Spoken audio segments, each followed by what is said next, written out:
Let's go now to Santa Fe and New Mexico Governor Michelle Lujan Grisham's news conference. Resources to meet the critical care needs of all patients and COVID-19 patients. That's a very critical aspect for us to be paying attention to.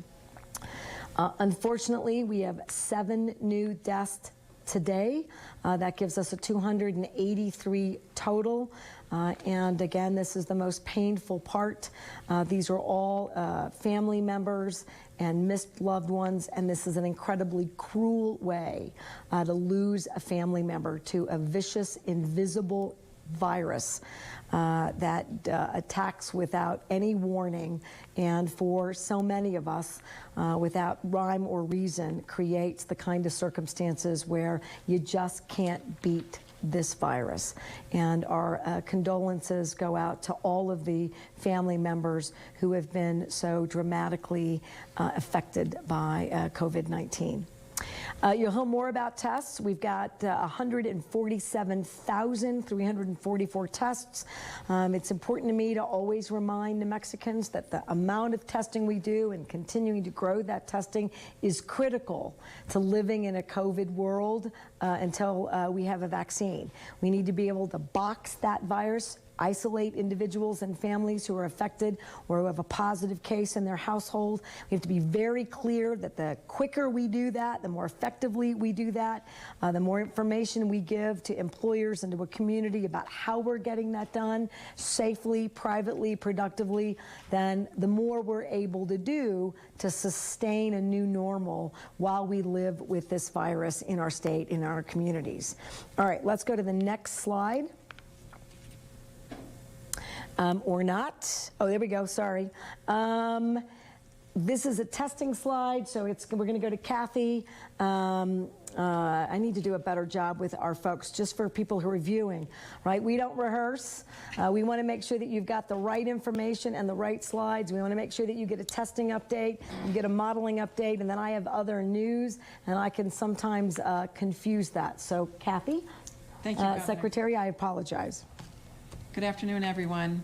As the governor stated, we are continuing to do our targeted testing with six major groups: long-term care, minority communities, tribal locations, essential workers, which focuses largely on healthcare workers, childcare workers, grocery stores, and utilities.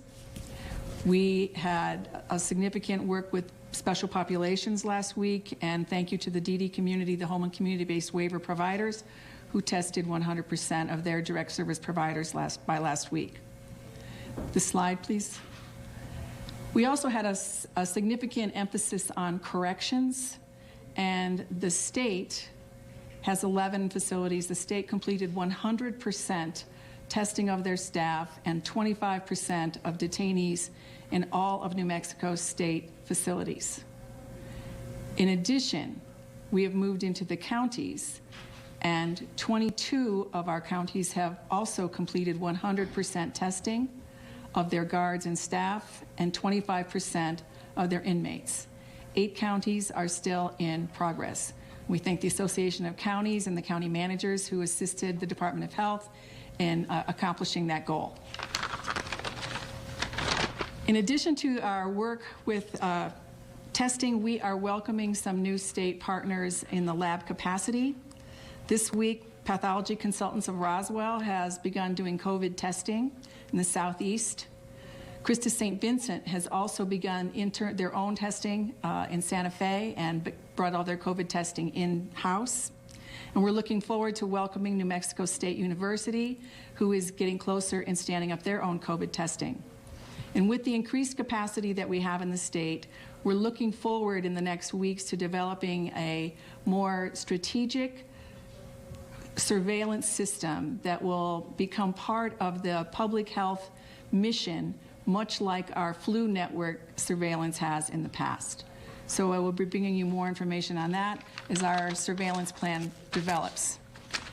And there are a lot of people who do a lot of work around the COVID efforts. Many of them are volunteers.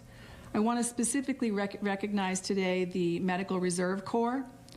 And the New Mexico Medical Reserve Corps is a network of volunteers and communities that are organized under ASPR, which is the Associate Secretary of Preparedness under HHS. This network contributes to many things, including assisting us in extending our preparedness for our response in an emergency.